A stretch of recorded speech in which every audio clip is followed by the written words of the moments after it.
Mas você encontrou no esporte um mecanismo de você extravasar a tua energia, de você se concentrar e de você desfocar nisso. Beleza. E aí quem tá me assistindo tá falando, peraí, Renatinha, você tá me falando que o André Bragantini tem uma síndrome de Tourette de espasmos involuntários. Como é que com essa síndrome ele conseguiu se tornar piloto? Então eu queria que você contasse como que foi essa história dentro do automobilismo com a sua síndrome, porque você começou a correr com 10 anos de idade. Pois no kart. Foi muito cedo. Comecei com 10 anos. Meu pai, é o que eu falo, meu pai teve uma sacada, porque quando ele percebeu que o automobilismo poderia me criar uma condição favorável de controle da síndrome, ele apostou nisso.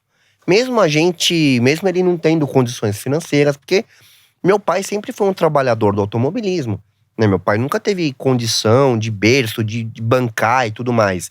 Então a gente teve que conseguir patrocínio, apoio de amigos. No começo não tinha patrocínio, aí um amigo apoiava.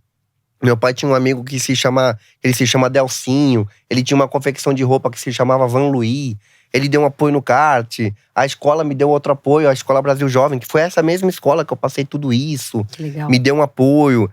A gente teve um outro amigo, da Abazite, que patrocinou também uma parte. Então assim, no começo do kart, o pessoal deu uma força. Mas a minha carreira no kart durou pouco tempo, durou 1 ano só. E meu pai percebeu que o automobilismo poderia me fazer bem.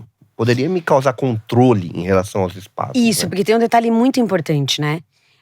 A síndrome de Tourette, ela causa espasmos involuntários. Porém, como você já tinha me explicado em off, acho que é legal você reforçar aqui, Dé, é que quando você tá em foco total, é como se ela desaparecesse. Ela desaparece praticamente. Tudo que eu faço concentrado, se você me der um papel aqui, fala, André, faz um desenho pra mim. Você vai ver que eu vou parar com os espasmos e vou desenhar perfeitamente pra você. Olha que interessante. Quando eu largar a caneta, eu volto a ter os espasmos. A medicina, até hoje, ela não explica o porquê. Só que quando eu percebi cedo que trabalhar a minha concentração ia me trazer benefícios, eu comecei a treinar mais isso.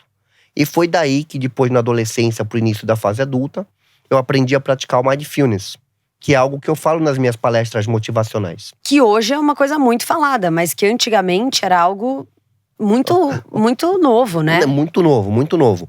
Hoje se fala muito, mas antigamente não. E quando eu comecei a praticar o Mindfulness, eu nem sabia que se chamava Mindfulness. Eu fui descobrir depois, que é o trabalho da minha concentração e o foco no momento. Foco naquilo que eu tô fazendo, sem eu estar preocupado com o que tá acontecendo lá fora ou outra coisa. E eu percebi que esse foco dentro do carro de corrida, me preocupando ali no momento que eu tava indo pra pista, e depois também em outras atividades, que eu jogava muito futebol, me preocupando também dentro de campo. E então isso tudo pra mim foi trazendo um entendimento maior do que me faria bem. E aí eu fui trabalhando a minha concentração, que inclusive é um dos pilares da minha vida, que eu conto na palestra, que eu faço a minha palestra motivacional, onde eu falo sobre os 3 pilares que eu encontrei na minha vida, que o primeiro foi a concentração, o segundo é a constância de manter os padrões, porque a nossa vida, ela não é linear, né? Não mesmo. A gente tem momentos bons, de repente a gente tem momentos muito ruins, de repente a gente cresce de novo, o mundo dá voltas. A gente tem que aprender a lidar com isso. Então a constância me ajudou a estabelecer um padrão de equilíbrio para eu nem me empolgar tanto quando eu estou tão bem, como para eu também não me deprimir tanto em momentos tão difíceis.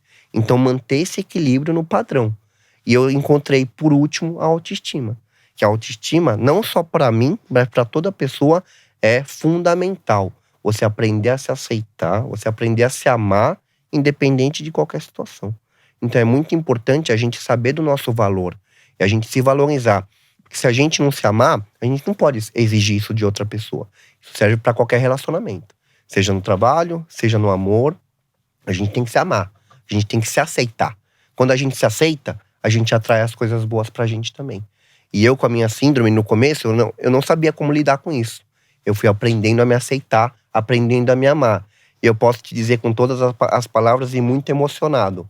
Hoje eu sou grato a Deus por Ele ter me dado essa síndrome. Porque Ele me fez eu crescer como pessoa, como ser humano.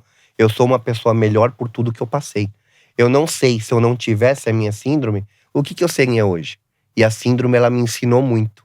E hoje, eu encaro ela como uma irmã que a vida me deu. A síndrome é minha irmã.